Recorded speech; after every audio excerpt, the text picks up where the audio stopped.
எல்லாருக்கும் வணக்கம். ஸோ நேத்திக்கு ரொம்ப ஃபேண்டாஸ்டிக்காக ஒரு ஐபிஎல் மேட்ச் பார்த்தேன். So Delhi Capitals versus Gujarat Titans. So Jos Buttler பார்த்திங்கன்னா ஒரு சூப்பராக ஒரு ஃபயர் ஒர்க் ஆரம்பித்தார், ஒரு 50 போட்டார்.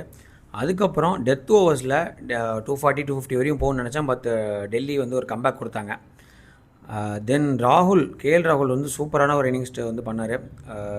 ஸ்லோவாக தான் ஸ்டார்ட் பண்ணாலுமே ஒரு பயங்கரமான ஒரு இன்னிங்ஸ் விளாட்னார். And finally David Miller tremendous batting, உங்களுக்கே பார்த்துருப்பீங்க, ட்ரெமண்டஸ் பேட்டிங். பட் ஃபைனலாக 2 பால் 2 ரன் வேணும் அப்படிங்கிற பட்சத்தில் ஒரு சிங்கிள் ஈஸியாக எடுத்துருக்கலாம். பட் வந்து எடுக்காமல் ஒரு ரிஸ்க் எடுத்தார். அன்ஃபார்ச்சுனேட்லி மேட்ச் வந்து கையோட்டு போயிடுச்சு. ஸோ இதுலேருந்து இதே நான் சொல்கிறேன், ஐபிஎலுக்கும் ஸ்டாக் மார்க்கெட் என்ன சம்மந்தம் அப்படின்னா, ஸ்டாக் மார்க்கெட்டில் நீங்கள் ட்ரேடிங் பண்ணிகிட்டு இருந்தீங்க அப்படின்னா இந்த மாதிரி மில்லர் மாதிரி சூப்பராக எல்லாமே நீங்கள் இன்வெஸ்ட்மெண்ட் பண்ணியிருப்பீங்க. ஒரு ஷார்ட் டேர்முக்கு ஒரு ஸ்டாக்கோ இல்லை வந்து ஒரு டெரிவேட்டிவ்ஸோ ஒரு இன்ட்ராடே ட்ரேடிங்கோ பண்ணியிருப்பீங்க. இதை வந்து வச்சுக்கலாம், லாங் டேர்மாக வச்சுக்கலாம், இன்னும் கொஞ்சம் ப்ராஃபிட் வச்சுக்க இல்லாமல் அப்பப்போ நம்ம ப்ராஃபிட் புக்கிங் பண்ணி ஆகணும். So importance of profit booking.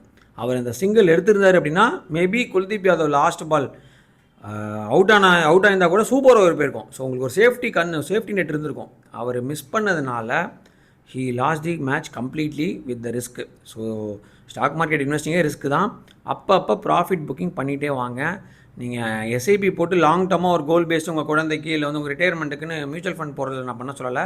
But நீங்கள் ஷார்ட் டேர்ம்லையோ மீடியம் டேர்ம்லையோ ஒரு ஸ்டாக் இன்வெஸ்ட்மெண்ட்டு இல்லை வந்து ஒரு ட்ரேடிங் பண்ணுறீங்க அப்படின்னா கண்டிப்பாக நீங்கள் அப்பப்போ ப்ராஃபிட் புக்கிங் பண்ணிக்கோங்க. அப்போ தான் உங்களுக்கு ஒரு ரெக்ரெட் இல்லாமல் இருக்கும். Happy investing.